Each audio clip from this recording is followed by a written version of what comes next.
નમસ્કાર, ડે સ્પેશિયલમાં આપનું સ્વાગત છે. આપની સાથે હું છું પાર્થ મોદી. દર્શક મિત્રો, ડે સ્પેશિયલમાં આજે એક એવા દિવસની ઉજવણી કરવી છે, એક એવા દિવસ વિશે વાત કરવી છે જે દિવસ ઇતિહાસના પાનાઓમાં અંકિત થઈ ચૂક્યો છે. કારણ કે વાત કરીએ 26 જુલાઈ 1999, આ દિવસ હતો જ્યારે સત્તાવાર રીતે તત્કાલીન વડાપ્રધાન અટલ બિહારી વાજપેયીએ આ દિવસને કારગિલ વિજય દિવસ તરીકે ઓળખાવ્યો હતો.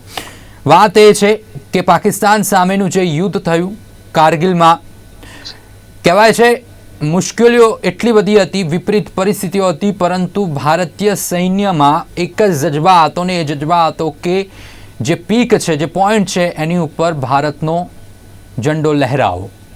આ જ અહેસાસ અને આ જ જજ્બા સાથે એટલી પરિસ્થિતિ, કારણ કે જો પરિસ્થિતિની વાત કરીએ તો 40 થી 50 કિલોનું વજન લઈને જ્યારે વર્ટિકલ પર્વત ઉપર, માઉન્ટ ઉપર જ્યારે ચડતા હોય, -20 થી 40 ડિગ્રી તાપમાન, અને એવા તાપમાનની અંદર પીક ઉપર ચડવું અને ત્યાં દુશ્મન દેશ સામે લડવું અને લડીને વિજય મેળવવો, એ ભારતના આ જવાનોએ કર્યું, ભારતના સૈન્યોએ કર્યું.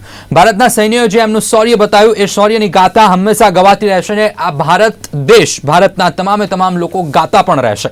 એટલા જ માટે આજે વાત કરવી છે કારગિલ વિજય દિવસની, 26 જુલાઈ, જે આપણે શાંતિ આ દિવસની ઉજવણી કરીએ છીએ, પરંતુ આ દિવસ આપણે ત્યારે જોઈ શકીએ છીએ જ્યારે એની પાછળ 527 જવાનોએ આ દેશ માટે, આ મા ભૂમ માટે બલિદાન આપ્યું.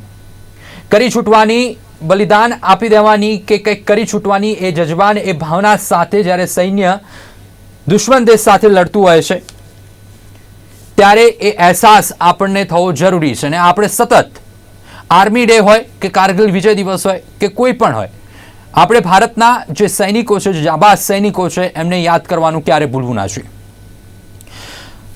1400 જેટલા સૈનિકો આ યુદ્ધની અંદર ઘાયલ થયા હતા. વાત કારગિલની એટલા માટે આપણે કરીએ છીએ કે માતૃભૂમિની રક્ષા માટે જે કંઈ કરી ચૂકવાનું હોય એ આપણા સૈન્યોએ કર્યું ને સૈન્યોએ એ વીરતા બતાવી, એ શૌર્ય બતાવ્યું. અને આજે જ્યારે આપણે 2023ની વાત કરીએ, એ સમય એવો હતો જ્યારે ક્યાંક સંસાધનો ઓછા હતા. અત્યારે સંસાધનો વધારે છે, તેમ છતાં પણ ક્યાંક ઘણી વખત એવું થાય કે પુલવામા અટેક થાય તો આપણું દિલ દુખાય. આપણા જવાનો કાશ્મીરની અંદર તૈનાત હોય અને કોઈ મિલિટન્ટ દ્વારા એટેક થાય ને એમાં જવાનો શહીદ થાય તો આપણું દિલ દુખાય.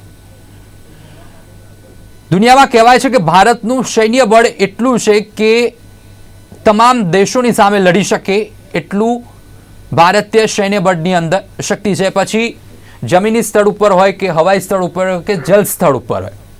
આજે વાત કરવી છે કારગિલ વિજય દિવસની. આપણી સાથે જોડાયા છે commodore Utpalbhai Vora, defence expert Lalitbhai Vora. Utpal sir, Lalit sir, આપ બંનેનું સ્વાગત છે કાર્યક્રમમાં.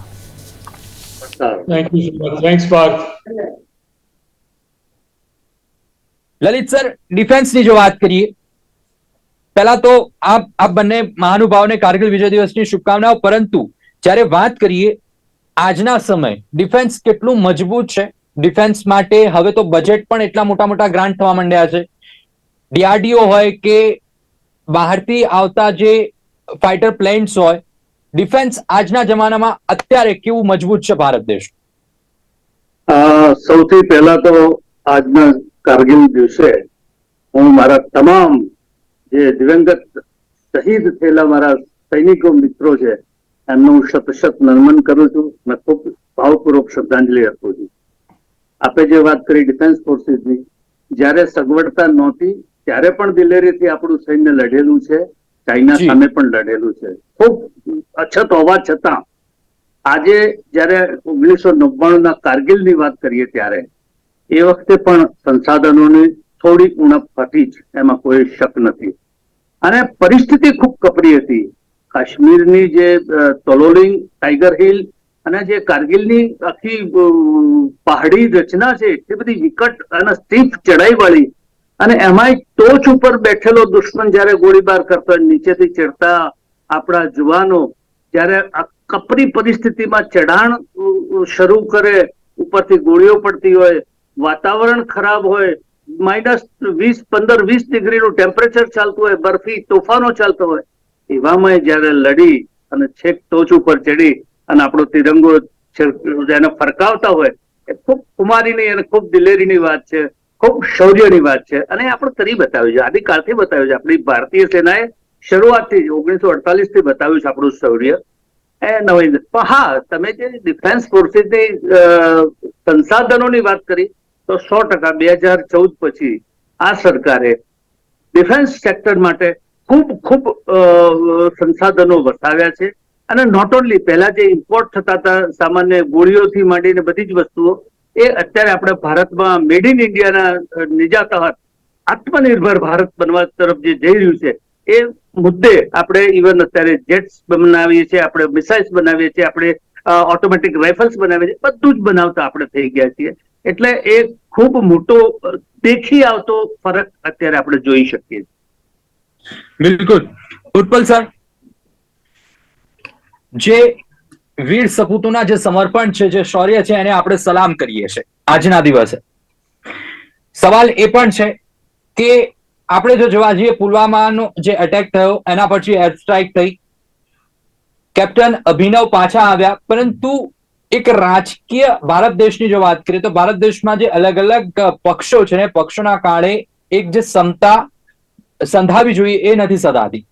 કારણ કે કેટલાક સવાલો ઉઠ્યા કે શું એર સ્ટ્રાઇક થઈ છે, એના પુરાવા શું છે. જો ડિફેન્સની દ્રષ્ટિએ આપણે આગળ વધવું હોય, ઇઝરાયલની જેમ આગળ વધવું હોય, તો શું કરવું પડશે? આ રાજકીય વિલ કેટલી જરૂરી છે ડિફેન્સને વધારે મજબૂત કરવા માટે? પાર્થભાઈ, આજના કારગિલ વિજય દિવસે સૌથી પહેલા તો the brave Sons of India, કે જેમણે કારગિલ વોરની અંદર, કારગિલ કોન્ફ્લિક્ટમાં જે જાતની પોતાના પ્રાણોની આહુતિ આપી, સેક્રિફાઈસ આપી ને દેશ માટે જે પ્રાણ હોમી દીધા, અને એને લીધે આજે ત્રિરંગો ફરકે છે, એને માટે સલ્યુટ કરવી જોઈએ વિથ અટમોસ્ટ રિસ્પેક્ટ, અને ગૌરવ પણ અનુભવવું જોઈએ. અને એ જ આ શાન બાન ને ગૌરવ ગાથા સાથે દેશના આર્મ ફોર્સિસ તૈયાર છે, અને કોઈ પણ હિસાબે કોઈ પણ ચેલેન્જીસ લેવા માટે તૈયાર છે. હવે આઈ એમ એ ડિફેન્સ એનાલિસ્ટ, સ્ટ્રેટેજિક એક્સપર્ટ, અને તમે મને રાજકીય સવાલોમાં નકામો પૂછી રહ્યા છો, કારણ કે એ મારો ડોમેન નથી. પણ તેમ છતાં હવે તમે મને સવાલ પૂછો છે, તો મેં I have to answer to a certain extent. કે રાજકીય પક્ષો કોઈ પણ વાઇબ્રન્ટ ડેમોક્રેસીની અંદર દરેક રાજકીય પક્ષ વેધર એ પાવરમાં હોય ત્યારે એ ટ્રેઝરી બેન્ચ પર બેસે, અને જ્યારે પાવરમાં ના હોય ત્યારે ઓપોઝિશન બેન્ચમાં બેસે. દરેકના એના પોતાના કાર્યો હોય છે, દરેકને પોતાની એની ડ્યુટી હોય છે, અને that they have to perform. That is in the temple of democracy, that is the parliament. So therefore, if you ask a opposition, MP, he will say કે અમે તો અમારી ડ્યુટી કરી રહ્યા છીએ, અમારી ડ્યુટી જ ગવર્મેન્ટને સતર્ક રાખવાની છે, અને અમે એને માટે સવાલ પૂછી રહ્યા છીએ. At times, certain national security related issues must be left to the professionals, and that is the armed forces of the country. And there is no doubt in that.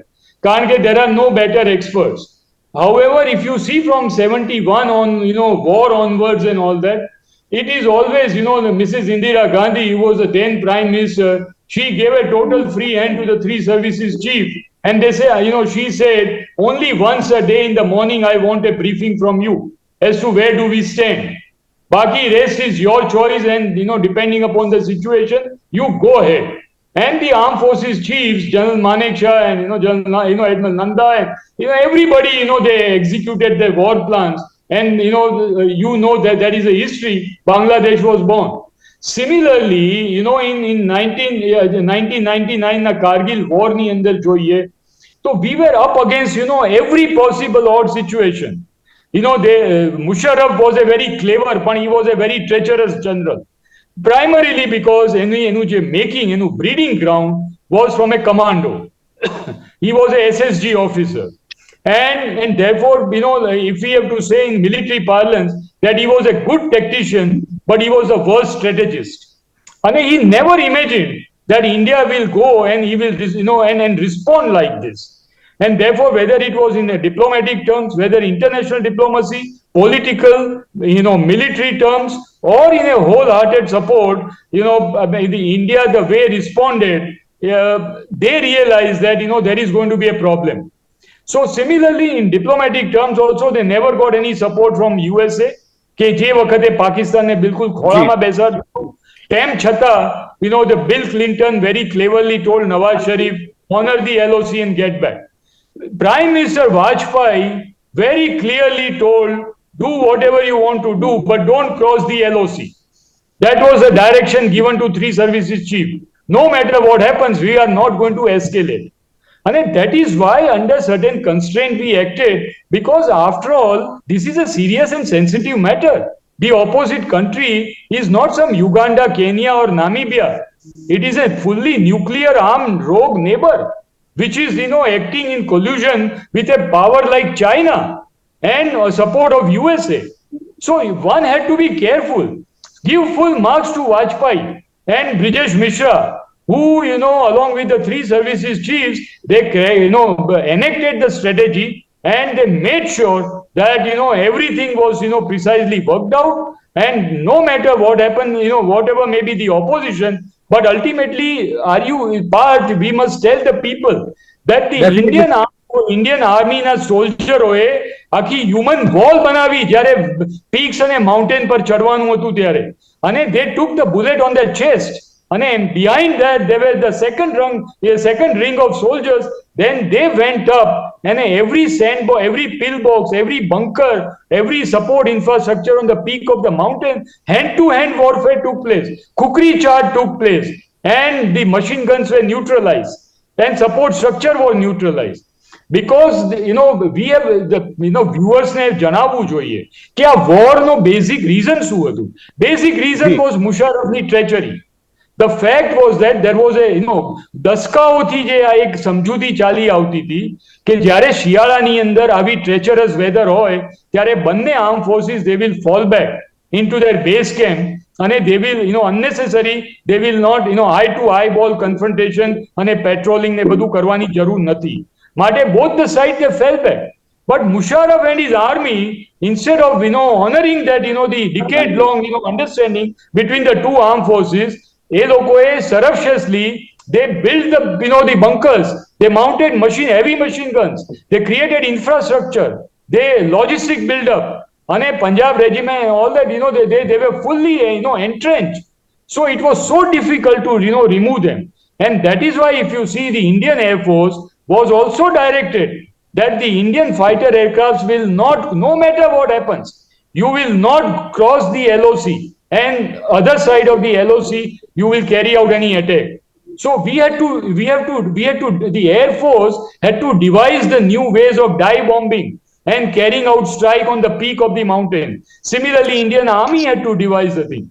Do you know, the last point that I have to say about Navy, since I am, from the Navy, and as a commander, I was the commanding officer of the OPV, deployed for 33 days off Pakistani coast, waiting for the, orders. Whole Navy, after 71 war, apart from that, the situation that was created between Pakistan and India, the entire cross-coast deployment of aircraft, submarine, battleships, aircraft carrier battle groups, everything was deployed 50 miles from Karachi, just 50 nautical miles from Karachi. And the whole Navy was ready to block Pakistan. They were waiting for just orders. But ultimately, in a political maturity, those orders were never given. Like in any democratic country, the armed forces, they draw their power from political leadership. So, the political dispensation at that moment of time, they decided to keep it limited to a sectoral warfare. And even army was not allowed to open up a separate front, because ultimately the other side was a nuclear armed neighbor.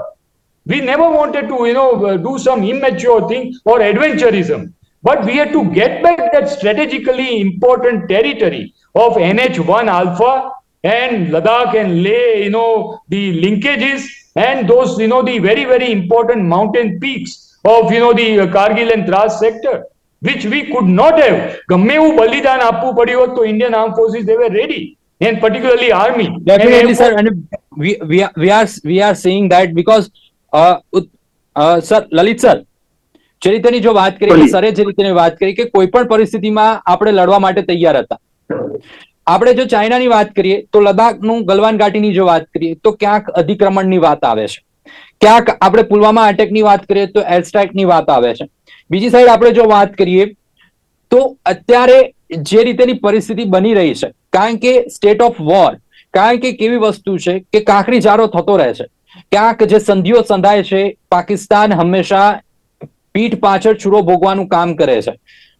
જે રીતે સરે વાત કરી કે શિયાળાનો એક એવો time હોય છે કે જે ટાઈમમાં બંને મિલિટરી કે બંને સૈન્ય એકબીજાના એરિયાની અંદર શાંત રહેશે, તેમ છતાં પણ આ વસ્તુ થઈ. આજની સિચ્યુએશનમાં શું પરિસ્થિતિ છે પાકિસ્તાન સામે? ભારત કેટલું મજબૂત છે? આપણને ખબર છે કે ભારત ચાહે તો પાકિસ્તાનને પતાવી શકે છે, પરંતુ ડિસિપ્લિનની અંદર જો જોવા જઈએ તો કેવી પરિસ્થિતિ અત્યારે? ભારત આર્થિક રીતે જોવા જઈએ તો આજ 5મી મહાસત્તા છે વિશ્વની. પોલિટિકલી જોવા જઈએ તો very firm and decision making authority વાળું આપણું નેતૃત્વ આપણને મળ્યું છે. અને ફોજની દ્રષ્ટિએ તો ફોજની દ્રષ્ટિએ always we are supreme, not only superior, we are supreme in all respect. અને પાકિસ્તાન જેને ખાવાના ફાંફા છે, જેને રોટલીના ફાંફા છે, એની પાસે કશું છે નહીં. અને એના સૈન્યમાં 3 ડિવિઝન ચાલે છે, એના ફોજમાં 3 ડિવિઝન છે, દે આર ડિવાઇડેડ પર્સન. અને એ અંદર એમની ખેંચતાણમાં એ ખૂબ પાયમાલ જેવું થઈ ગયું છે. એની આર્થિક પરિસ્થિતિ નથી પાકિસ્તાનની. એને જ્યાંથી ભીખ મળવી જોઈતી હતી, જેની અપેક્ષા રાખતું હતું, ત્યાંથી એને ભીખ મળવાનું બંધ થઈ ગયું છે. આજ એની પાસે કોઈ શક્યતા નથી રહી ભારત સાથે યુદ્ધ. અત્યારે ને ઇવન 71માં પણ, 71 પછી જયારે જનરલ જિયાઉલ હકે કીધું કે we cannot win from India, આપણે let split India into 1000 cuts, એનો મુસદ્દો એને જે ચગાવ્યો હતો ને જે મંત્ર આપ્યો હતો એને ફળીભૂત કરવા આપણા ભારતમાં એને સ્લીપર સેલો ઉભા કર્યા, ને એ હજી આજની તારીખ સુધી ચાલે છે. પણ આપે જે પ્રશ્ન પૂછ્યો એમ કે ભારત કેટલું સક્ષમ? ભારત ખૂબ જ સક્ષમ છે. ભારતથી આજની તારીખે ચાઇનાને પણ કંઈ અડપલું કરવું હોય તો 10 વાર વિચાર કરવું પડે, એટલી આપણી ભારતીય સૈન્યની તાકાત અને ભારતીયના નેતૃત્વની પણ જે ખુમારી અને તાકાત, એથી આખું વિશ્વ સુપેરે પરિચિત થઈ ગયું છે. એટલે એની કોઈ ફિકર કરવાની ભારતના નાગરિકોએ જરૂરત નથી. બીજું, જે કારગિલની વાત કરું છું, કારગિલ મુદ્દે જે જનરલ મુશરફની ગણતરીઓ હતી, એ ફક્ત ને ફક્ત આ એક ચમકલું કરી અને એનો એક ભારતનો પણ એનો મળતો પ્રત્યુત્તર મળે, અને એ પ્રત્યુત્તરને એ ઇન્ટરનેશનલ કોર્ટમાં લઈ જવા માંગતા હતા. અને એના ઇસ્યુને એવો બર્નિંગ ઇસ્યુ બનાવી અને એના ઉપર જેટલું બની શકે એટલું ઝડપી કાશ્મીર મુદ્દે એમને કંઈક સમાધાન મળે એ અપેક્ષાએ એમને આ દુસ્સાહસ કરેલું. પણ એમની ગણતરીઓ અધૂરી હતી અને ખામી ભરેલી હતી. એના કારણે એની શિકસ્ત થઈ. આજ પાકિસ્તાનના જે બુદ્ધિશાળી વર્ગ છે, એ ઇવન ડિપ્લોમેટ કક્ષાના જે છે, એ બધા પણ આજની તારીખે માને છે કે મોટામાં મોટી મુશરફની ભૂલ હતી. કારણ કે આપણે ફેબ્રુઆરી મહિનામાં તો અહીંયા એમની સાથે લાહોર એગ્રીમેન્ટ કરેલું છે, વાજપેયીજીને મળવા બોલાવેલા છે આપણે નવાઝ શરીફને, અને એની પીઠ પાછળ એની જાણ બહાર, ત્યાંના પ્રધાનમંત્રી નવાઝ શરીફની જાણ બહાર આ મુશરફે ઘડેલું કાવતરું હતું. એટલે એની ગણતરીઓ ખોટી પડી. આપણા સૈનિકોએ તો ખૂબ જોમપૂર્વકનો જવાબ આપ્યો છે. અને એમાં 22-23 વર્ષના લબર મુછિયા કેપ્ટન વિક્રમ બત્રા જેવા, લેફ્ટનન્ટ મનોજ પાંડે જેવા ખૂબ શહીદી વોરી, પણ ખુમારી ભરી રીતે વોરી. અને હું તો વિક્રમ બત્રાનું આપને એક એનું જે ઉદ્ગાર હતો એ કહું કે હું પાછો આવીશ, આ ભારતની ભૂમિમાં પાછો આવીશ, કદાચ હું તિરંગો મારા ટાઈગર હિલ ઉપર ફરકાવીને આવીશ, કાં તો હું કફનમાં લપેટાઈને આવીશ, પણ હું પાછો તો આવીશ. આવા જે ખુમારી ધરાવતા લબરમુછિયા આપણા જવાનો, અધિકારીઓ, ખૂબ એના ખૂબ સલામ કરો એટલી ઓછી છે. અને ભારત દેશના આજ એના સૈન્ય ઉપર એના કારણે ગૌરવ છે. અને નિશ્ચિત છે ભારતીય પ્રજા કે જ્યાર સુધી ફોજ આપણી સરહદો ઉપરની રક્ષા કરી રહી છે, ત્યાર સુધી ભારત ઉપર કઈ આંચ આવી શકે એવું છે જ નહીં. બિલકુલ, ડેફિનેટલી. આપે વિક્રમ બત્રાની વાત કરી. એમનું કહેવું એવું હતું કે હજુ સુધી એક પણ એવી ગોળી નથી બની કે જે પાકિસ્તાનની કે જેના ઉપર મારું નામ લખેલું હોય, અને એમનું એક જ કોડવર્ડ હતો કે એ દિલ માગે મોર. ઉત્પલ સર, એથી વિશેષ એને એ પણ કહેલું કે જો મારું આ શૌર્ય પ્રૂવ કરતા પહેલા મૃત્યુ મારી સામે આવશે ને તો કે હું મૃત્યુ સામે પણ લડીશ. આટલી ખુમારી. Definitely. Utpal sir, out of 142 countries, we are ranking in military strength number of fourth. Then what happened? What has happened to us કે MiG-21 જેનું ફેલિયર છે તેમ છતાં પણ આપણે એને રિટેન કરીએ છીએ despite of making a garbage. Sorry come again, એક ફરીવાર મને ફરીથી પૂછશો સવાલ? ઉત્પલ સર, આપણે જો વર્લ્ડ વાઇડ લેવલે જો વાત કરીએ, out of 142 countries we are ranking in fourth military strength. Then why does we are taking a MiG-21 in a service despite lots of crashes in MiG-21? એને એક ગાર્બેજમાં મૂકવા કરતા આપણે કેમ એને હજુ સુધી સર્વિસની અંદર કન્ટિન્યુ કરી રહ્યા છીએ?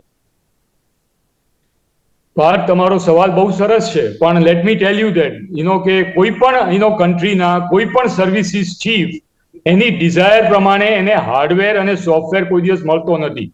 તમે જો અત્યારે લેટેસ્ટ ગૂગલની અંદર યુએસ નેવી ડિપાર્ટમેન્ટના લેટેસ્ટ રિપોર્ટ જુઓ તો યુએસ કોંગ્રેસની અંદર રિપોર્ટ સબમિટ થયો છે that China is leaping ahead of United States, and therefore the budget support given to US Army, Navy and Air Force is dismal, and therefore the lawmakers must release additional money to US Navy and US Armed Forces. માટે મારે પણ મારા ફાધરને મારે કહેવું હતું કે તમે મને મર્સિડીઝ કેમ નથી અપાવતા, પણ મને ખબર પડી હતી કે મારા ફાધર અફોર્ડ ના કરી શકે. સો માટે MiG-21 મારે ઇન્ડિયન એરફોર્સે જ્યાં સુધી ઇન્ડિયા ઇઝ એઝ ઓફ નાવ, હવે આપણે 5મી ઇકોનોમિક પાવર બન્યા, પણ ત્યાં અત્યારે 1947 થી 2023 ની જર્ની પણ આપણે પસાર કરી છે. અને માટે દરેક આર્મ ફોર્સિસ ને દરેક સર્વિસીસના ચીફને ડિફેન્સ બજેટ વધારે ને વધારે જોઈતું હોય છે, પણ you have to come to the reality with the terms of the country. આજે પણ ટુડે ચેક યોર ડેટા, છેલ્લા 3 વર્ષથી in actual terms, in absolute terms, we are the defence budget is going down and it is only stagnant. If you cut the inflation part of it, then actually it is stagnant, and it is back down at almost about 1.9 to 2.1% of the GDP. So પૈસા ક્યાંથી આવશે? બધાને પૈસા જોઈએ છે, બધી મિનિસ્ટ્રીને પૈસા જોઈએ છે. અલ્ટિમેટલી પ્રાઇમ મિનિસ્ટર અને ડિફેન્સ મિનિસ્ટર એ કઈ જેમ આપણા એક્સ પ્રાઇમ મિનિસ્ટર મનમોહન સિંહે કહ્યું હતું ને કે પૈસા ઝાડ પર નથી ઉગતા. So where will the money come? મારે બધા સબમરીનો ખરીદવી છે, થર્ડ એરક્રાફ્ટ કેરિયર જોઈએ છે, બેટલશિપ્સ ખરીદવા છે, air force wants to buy more Rafale and the F-18 equivalent, army wants to modernise, પણ revenue budget and capital budget Definitely Utpal sir, to wait for a while. Utpal sir, અહીંયા એક question rise થાય છે, આપે જ રીતે વાત કરી કે અહીંયા પણ એક ક્વેશ્ચન રાઇઝ થાય છે. If we are in a state of world war 3 where we have to stand right now, અગર જો વર્લ્ડ વોર 3 ની હાલ પરિસ્થિતિ આવે તો ભારત કઈ જગ્યાએ અત્યારે જોવા મળે આપણને? Parth, this is a totally hypothetical question. World War III in absolute term, it is not possible. Please try and understand કરો કે દુનિયાની મહાસત્તાઓએ કોઈ દિવસ એકબીજા ઉપર એક ગોળી નથી છોડી 1950 થી. તમે કોઈ દિવસ એવો તમે ગૂગલ સર્ચ કરો, એનીવેર તમે જાઓ, મિલિટરી પ્રોફેશનલ્સને પૂછો, રશિયા અને અમેરિકાએ કે અમેરિકા ને ચાઇનાએ કે રશિયા ને ચાઇનાએ છેલ્લા 50 વર્ષમાં એકબીજા પર એક ગોળી છોડી હોય. It is always a third world country, Ukraine ne, Taiwan ne, such kind of, they get entangled. અને એની ઉપર જેમ તમે જેમ કહ્યું, World War III is just not possible. અને it cannot happen. એ થાય તો it is હું કઈ એસ્ટ્રોલોજર પણ ડેફિનેટલી સર, એન્ડ ધેટ એ વસ્તુ બને પણ નહીં, આપણે એની આશા રાખીએ. પરંતુ મારે એ જાણવું છે, અને કદાચ દર્શક મિત્રો પણ એ જાણવા માંગતા હશે કે આપણે ક્યાં સ્ટેન્ડ કરીએ છીએ અત્યારે, આપણે કઈ જગ્યાએ આપણું ડિફેન્સ સિસ્ટમ કઈ જગ્યાએ સ્ટેન્ડ કરી રહ્યું છે? લુક, વર્લ્ડ વોર 3 એ તો 1 મિનિટ 2 મિનિટ માટે બાજુમાં મૂકી દો, પણ દુનિયાની પણ મહાસત્તા સાથે તમારે એલાયન્સ કર્યા વિના દુનિયાની બીજી મહાસત્તા સામે લડવું ભારત માટે પોસિબલ છે, પણ it is not considered a legible step. Let me be very honest અને let me explain to you just 2 કે 3 મિનિટમાં, કારણ કે this is a subject of seminar. I have to give you answer in 2 to 3 minutes. દુનિયાનો વોરફેરનો basic principle છે. Understand this basic principle and no one will ever go wrong on that. If you cannot change the center of gravity to your advantage, the country should not go to war with another country. You can only go to the war with another country, all out war I am saying, not a sectoral conflict, not a medium conflict. તમે ચાઇનાની જોડે હિમાલયાઝની અંદર post two post લડાઈ કરી અને તમે લડાઈ કરો, that is not લડાઈ, that is not યુદ્ધ. When I am saying, like I am just giving an example of China, if Indo-China war has to take place, are you going to do for a restricted warfare in Himalayas? Will you extend it to the Air Force? Will Air Force be in an offensive role, or will Air Force be in a supporting role? Will Air Force go in a defensive role? Will Indian Navy take part in an offensive operation in Indo-Pacific, South China Sea, in Malacca Strait, in Bay of Bengal, or will Indian Navy be restricted to only Arabian Sea? These are all, I mean, these are very, detailed questions, detailed subjects. And ani upar service report, they do appreciation and appreciation. These are એમ કઈ આ દિવાળીના ફટાકડા નથી ફોડવાના પર. Definitely, sir. Definitely, we got understand and we have a sort of time. Utpal sir, एक last question. Utpal sir, can you hear me? Yeah, I can hear you. Okay. Utpal sir, છેલ્લું એક માર્ગદર્શન કે છેલ્લું એક વાત જે કારગિલ દિવસ ઉપર આપ કહેવા માંગતા હો, very short off period, very short of time. મારે એટલું જ કહેવાનું છે કે દુનિયાના આપણા ભારતના જે સપૂતોએ જે બલિદાન આપ્યું છે એ કોઈ દિવસ ભૂલાવવું ના જોઈએ, અને દેશની યુવા પેઢીએ આમાંથી પાઠ લઈ અને દેશ માટે જ્યારે પણ જરૂર પડે ત્યારે આગળ આવવા માટે તૈયાર થવું જોઈએ, અને થશે એમાં મને કોઈ એમાં ફેલાવો જોઈએ, અને એને માટે ભારતના આર્મ ફોર્સિસ એ સક્ષમ છે, એને સપોર્ટ કરો, એને મોડર્નાઇઝ કરો, અને આજની દુનિયાની અંદર એને સારામાં સારી કેપેબિલિટી આપો. બિલકુલ, definitely sir, definitely we have to completion this program. દર્શક મિત્રો, આજે વાત કરી કારગિલ વિજય દિવસની, અને કારગિલ વિજય દિવસમાં જે મહત્વના જે મુદ્દાઓ પર ચર્ચા થઈ, ભારતના જે જવાનો છે એમના શૌર્યની તો વાતો થઈ, પરંતુ એની સાથે સાથે બીજા અન્ય પણ મુદ્દાઓ પર ચર્ચા થઈ. આશા એ જ રાખીએ છીએ કે ભારતનું જે સૈન્ય જેટલું મજબૂત છે ને વધુ મજબૂત બને, કારણ કે દુનિયાની અંદર જો જીતવું હશે, દુનિયાની અંદર તમારી છાપ ઊભી કરવી હશે, તો તમારું ડિફેન્સ સિસ્ટમ એટલું જ મજબૂત, તમારા સૈનિકો મજબૂત હોવા જોઈએ. દર્શક મિત્રો, આ જ આશા સાથે કાર્યક્રમને અહીંયા પૂર્ણ કરીએ છીએ. આવતીકાલે ફરીથી મળીશું. ત્યાં સુધી આપ જોતા રહો ગુજરાત ન્યૂઝ સતની સાથે. નમસ્કાર.